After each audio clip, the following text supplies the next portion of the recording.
All right.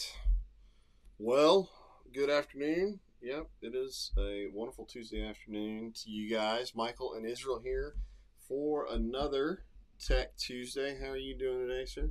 I'm vacated now, so Vacated? Little beach time? yeah, Did you end up working on anybody's boats down at the beach?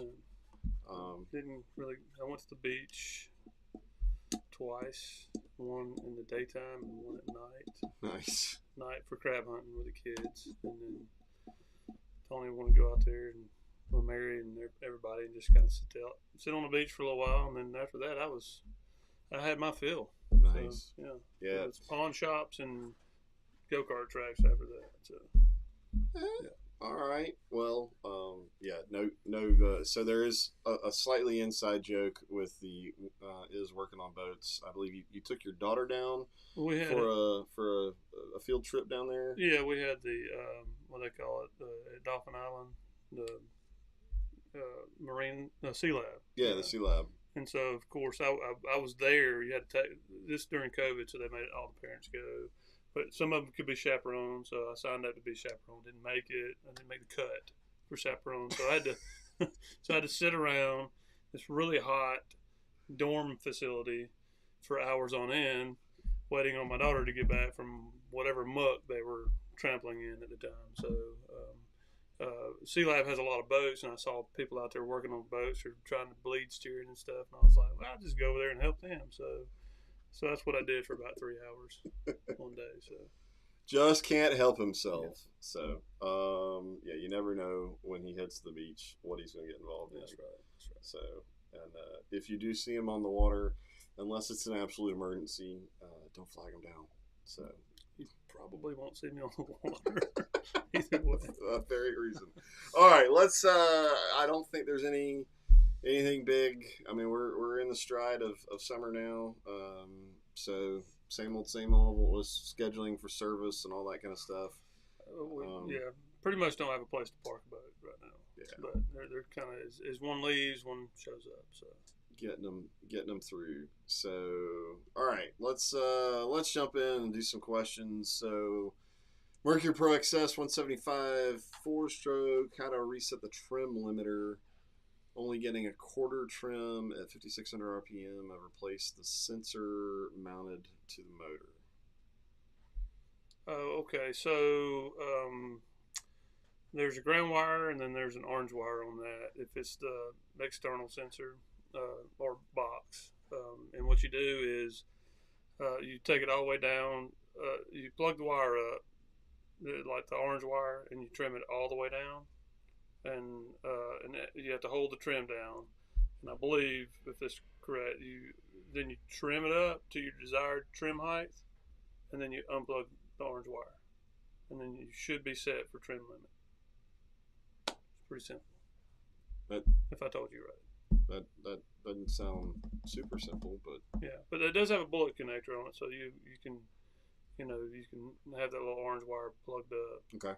And you should be able to just unplug it once you get it to the right trim height. So. All right. Well, Brandon, I hope that gets you set.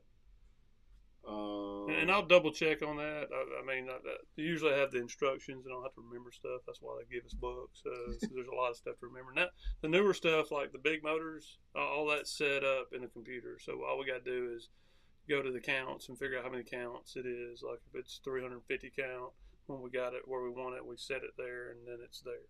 Gotcha. So. All right, David.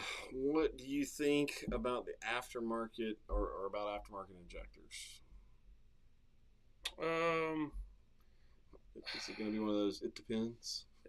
Well, no. Yes. It depends. Such a mechanic what you mean, answer. Well, what you mean by aftermarket? So there's a lot of different companies that make injectors. You got Simmons. You got I don't know. Probably I can't. I know Simmons is a big one, which is a good injector company. Bosch makes injectors. There's a bunch of different ones out there. So if you're saying, if I find this place that sells injectors out of China, that are just like, hey, these are aftermarket injectors for a Yamaha, and they don't have any numbers that correlate to like a Bosch or a Siemens or Denso or something like that, I would shy away from that. Now, if you're savvy enough to figure out what the flow rate, let's just say you have a 150 four stroke and it's got orange injectors in it. Okay, well that orange color means something. Okay, a lot of times you can reference the color of the injector by what the flow rate is. Okay, and so if you can find that exact same injector on eBay and it is a Siemens or a Bosch and there's not any difference in there, and this one's blue and this one's blue, most of the time that's pretty close. That'll be close to the same flow rate. Now you're taking a chance. You can get the numbers off the injector and punch in the information. Most of the time, the internet's going to tell you, hey, this is probably what it is. And then you can sometimes you can go to the manufacturer to get the source. So you can get good injectors off the internet. You just got to do your homework. Because I've done it. Like I used to build engines in my car, and I put a supercharger or turbocharger on it, and so I had to do some calculating, and I needed, instead of a 330cc injector, I needed a 440cc injector.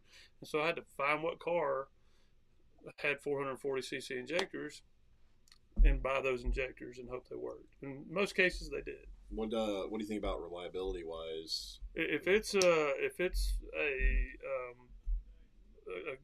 good manufacturer like a Siemens, like I said, those type of injectors, Bosch, something like that, it's probably going to be reliable because that's where they're getting their stuff. Yeah. Yamaha's probably using a Siemens, or Bosch or something like that. And it may change on what kind of engine they're running. If they're having to have like a little pendulum at the bottom, the place that goes in the intake, if they got to have a really long one, Siemens may be the only company that sells that one, and they have to order that one and tell them their specifications and get this blue injector or whatever it is. So, well, but if you just find some cheap one, yeah, and a lot of times these are remanufactured. What that usually means is a guy took them out of something else, cleaned them, and they might have been cleaned good, and they put new filters in it, and they sell them to you, but you don't always know what you're getting. Yeah, they could have 2,000 hours on them. So my brain is more of just a user and less of a tinkerer. My thought kind of goes to what's the application? If you're trying to get a high performance boat, or you're a bass guy, you like tinkering with all that kind of stuff, and if crap breaks, it only affects you. Or if you're talking about the motor on your pontoon boat, that you've got you and 3 other families ready to go, and you've cheaped out or whatever, and you completely ruin a day because your motor doesn't crank on your pontoon boat, and now all of a sudden you've affected a lot of everybody else. So, and this is David. I think David, you got a Optimax, right? Is that right? Oh, you're gonna be doing good if you got an Optimax, you're in a whole nother world. I just remembered that I'm pretty sure he's got like a 150 Opti, and that's, I wouldn't trust anything short of like, if you're leery about your own injectors and your Optimax, the best advice I can give you is to, if you don't want to have to buy all of them, to send them to, I think Flagship in Florida does flow tests. The only place I know of that can do flow tests on the air injectors, which are usually the ones that go out. Yeah, so he's got 06 Opti 150. So if you really want reliability, know if your injectors are good, and if you need to replace any of them. And I think they sell refurbished air and fuel injectors. That would be the only place I would recommend if you're wanting to pull yours out, send them somewhere, and they'll at least tell you what you got. Gotcha. And they'll let you know you got 2 bad injectors, and then air injectors $450, $500 now. The fuel injectors are, I think, $196. So, but that I would rather you have to buy one injector, even if you buy one that's rebuilt from them or remanufactured, probably clean and make sure it's good, and get one from them for $150 for one of them, and then the rest of them be good, and you'll be sitting pretty there. Right. Before I would buy 6 for $160 and not know what they are, because those injectors are made. I'm pretty sure they're made in Australia. That's where that system came from, and yeah, I mean Mercury bought that, bought the rights to that system from a company in Australia, and they've pretty much had the market cornered on that stuff. But I think that the patent ran out on it, which is why you're probably seeing other injectors out there now. But I don't know if I would say I would trust them or not. Is that the is this the flagship? That's it, flagship. All right, yeah, it's flagshipengine.com. So pretty quick search. Flagship Marine Engine Co. So. And I will tell you this, just to ease your mind a little bit, one way or the other. Back in like 98, 99, where the name OptiPop came from, is they had a contract with a manufacturer to make their injectors, and they used to be black.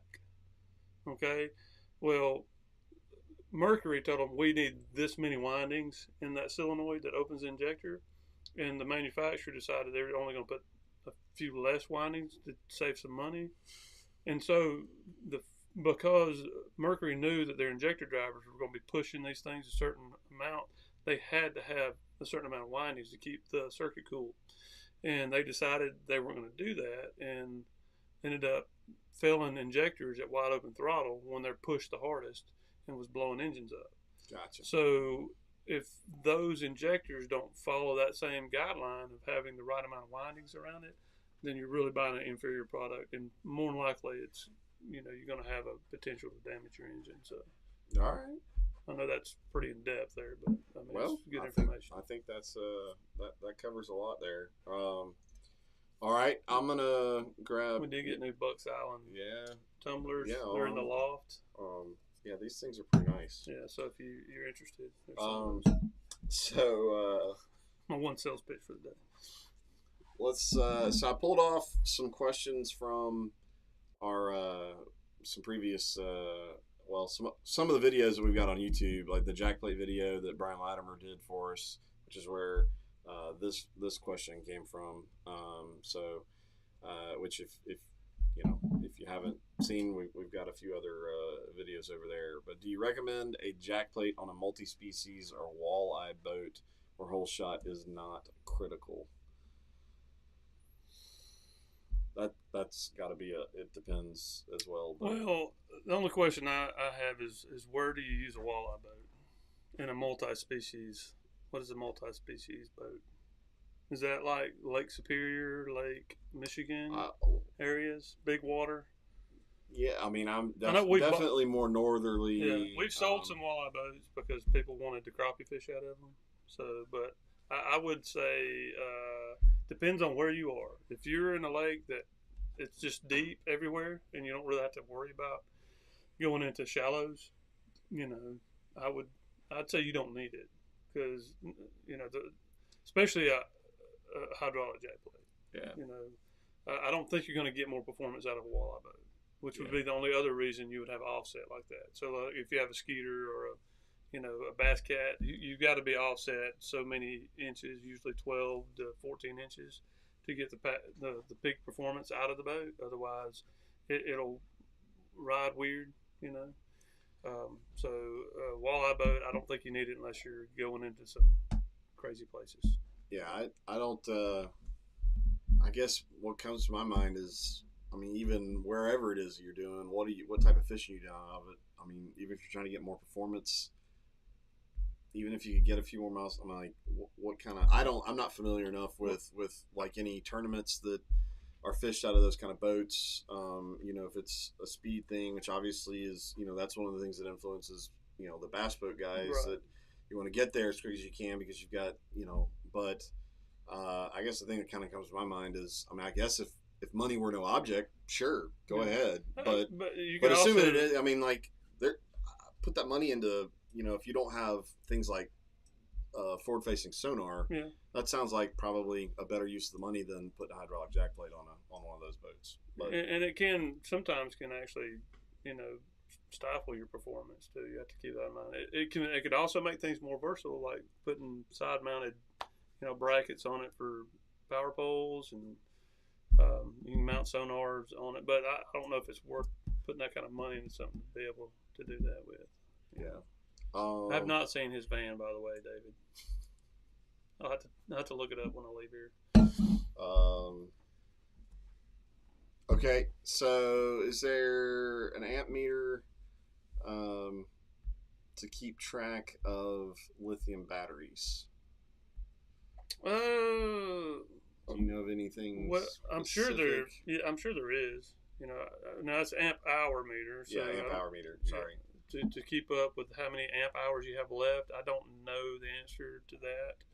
I do know that that a lot of these batteries are coming with Bluetooth now. Even like our Impulse are Bluetooth now, so it'll at least give you, you know, a level of your battery. You know what percentage it is.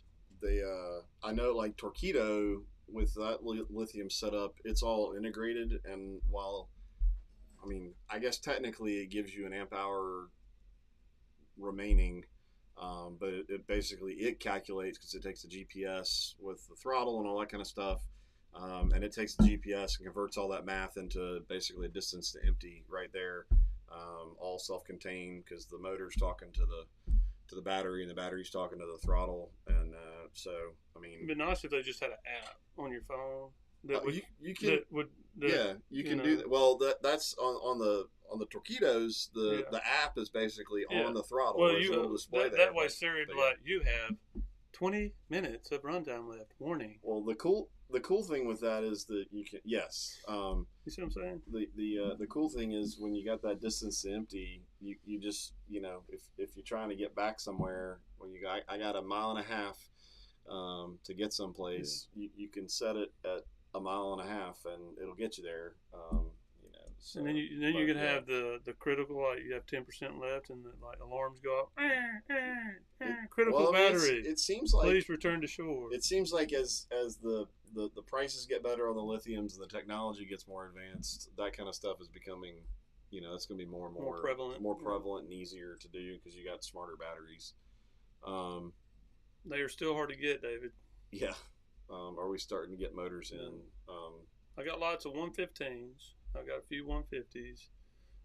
And the big motors that we're getting are usually been sent here to put on pontoons.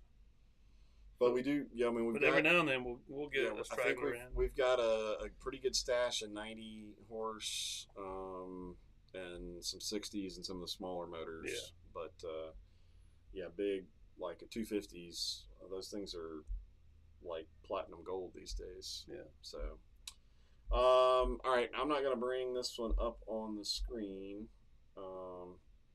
We might have, I don't know if we sold it yet or not, but we have a 2021 200, or was it a 225? No, it was a 225. Never mind. Yeah, David, the best thing 225. if you're hunting a motor, the best thing to do is going to be to get on the phone. We hook you up with one of the sales folks, or with Larry, and because right now it's going to be hit or miss. Yeah, it's going to be hit or miss. You'll never know, and he can add you to the list and give you a call.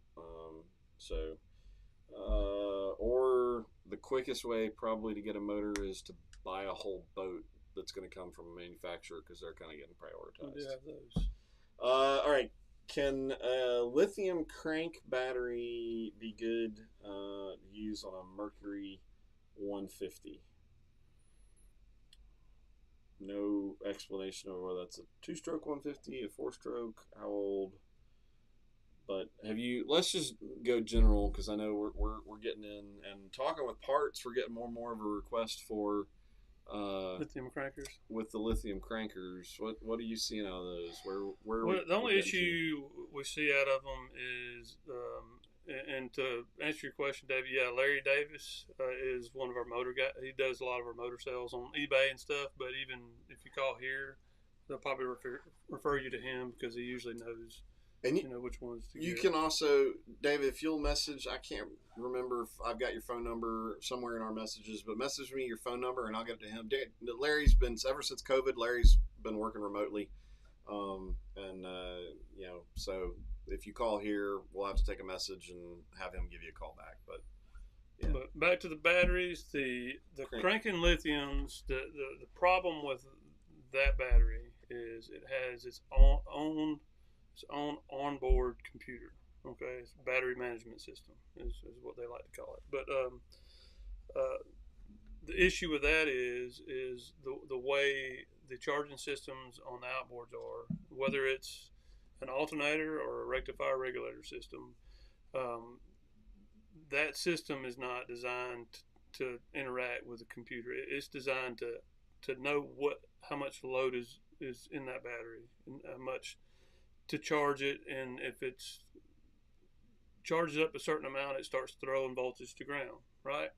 Well, because that battery has its own battery management unit on there, it's got a computer in it. It gets confused. It doesn't know how much to throw to ground. So the voltage, like if you're running 6,000 RPMs, after a while, that voltage starts rising. Or when you first crank it up, sometimes the voltage rises so high that it'll shut your graphs off and it'll shut the computer down on your engine. So you have to have a way to combat that. And the only way we found, Impulse has come up with a little module, or they're coming up with a module that you can just put on the cranking battery and it'll take care of that without having to buy a fancy charger. The other two ways to do that is to buy a fancy charger, like an ionic charger is supposed to do the same thing, that distributes the battery voltage to multiple batteries. Then you got Power Pole Charge, which seems to do a really good job. But you have to realize, a lot of people don't realize, when you put Power Pole Charge on there, you have to set it up to where it's throwing more voltage to the trolling batteries, and that'll take care of that extra voltage that's building up in the system. Impulse has also made a piggyback, where if you've got just a regular, say, Minn Kota charger, you can put this on there, and it'll act like a Power Pole Charge, where it'll redirect the voltage back to the other batteries while you're running. So it ends up working pretty good. Now, I have heard of some of the extreme cold tournaments where guys have had issues with the lithium batteries because the computers are a little more sensitive than and just old school the lithium doesn't work well. The lithium type battery itself doesn't work well in cold weather. It seems to not be able to charge all the way, and it doesn't discharge well. It's like because it's a gel in there. I think it's because it starts freezing, and a regular battery seems to do a little bit better. So, all right. Timmy, hey, welcome. Hope you're having a good day. Glad to know you're not having any issues. Rick Smith, thanks for help with my boats. Whole shot's much better. That's awesome. Sweet. And David, I think that's going to be about it for us. And we'll get back out of here and get back to work. But how can you tell if the oil tank in boats need to be replaced, or can you replace the lines? In the boat side, typically you just replace the lines. The tanks usually, unless it's getting hard and brittle and you poke it and it pokes a hole in it, which I've not really seen on these tanks. They're pretty good tanks. What I usually see is they get a sludge built up in the bottom of them. You need to take them out, clean the sludge off. And the Mercury's got a big, like, conical shape. It's filtered on the bottom, but they have a big surface area, so it doesn't stop up as easy. But you usually have to spray that out with, like, carb cleaner or something like that, and get all the sludge off of it, because that's typically where I see a restriction is right there at the bottom. And then if you replace the lines, that's fine too. Over time they're going to start kinking and breaking down too. So. All right, well, guys, thanks for joining us. Some good questions. We got some in-depth fuel injector discussion going there. I guess one thing that kind of comes to my mind as we roll in, so replace whole tank. You could. Yeah, replace. I think he's saying. You can clean it. You can clean that tank out. The one on the engine's the one you can't really do. If it goes that bad, it's bad. The one that has the sensor in it. But in your case, you could clean your tank and then just replace the lines. Should be fine. So fuel prices obviously skyrocketing. Going to be lots of questions about finding, or number one, which we get a lot, ethanol fuel. Yeah. any ways to kind of mitigate your fuel usage that you can think of other than cut the motor off and drift? Well, you can do like I do, and just don't look when you pump the tanks up. That's the cheapest way. It's not a cheap way, but it's a or the most comforting way. It's comforting. It's less stressful. Let someone else pay the credit card bill. And no, I mean you could do that. Stay home or drift. You go upriver and drift down and fish. Don't let gas prices ruin your day. Yeah. Do what's fun because you only live once. How about that? Yeah. And if you are older and you're thinking about saving money for your kids, just remember, if you die, they're going to spend it. That's sage financial advice. That is. That's what I tell. So we're gonna start older people around me. Bucks Island Financial Fridays. Yeah. Don't worry about it. Just go fishing and go play on your boat, or come check out a kayak. Or a kayak because they don't use any gas. Yeah. So, all right, guys, y'all have a wonderful day. Hope you have a great week. I know we got some weather going on around our area. I just talked to somebody who was up in Gunnersville, said it came a monsoon in seconds. Okay. So, but I hope y'all are having a good summer. Be safe out there, please. The critical 100 days of summer, Memorial Day to Labor Day. There you go. Yeah. Let's be safe out there, and let us know if there's anything we can do for you. We are having a kayak demo day this week, this Saturday. So if you are into the kayak stuff, come test them out. We'll have them on the water. And if you're not into the kayak stuff, come check them out anyway. You might turn into somebody who's into the kayak stuff. That's for sure. You can sneak up on some fish with them things. Yeah, you can. You can sneak up on a lot of stuff. Yeah. So, all right, guys. Y'all have a wonderful day. We will catch you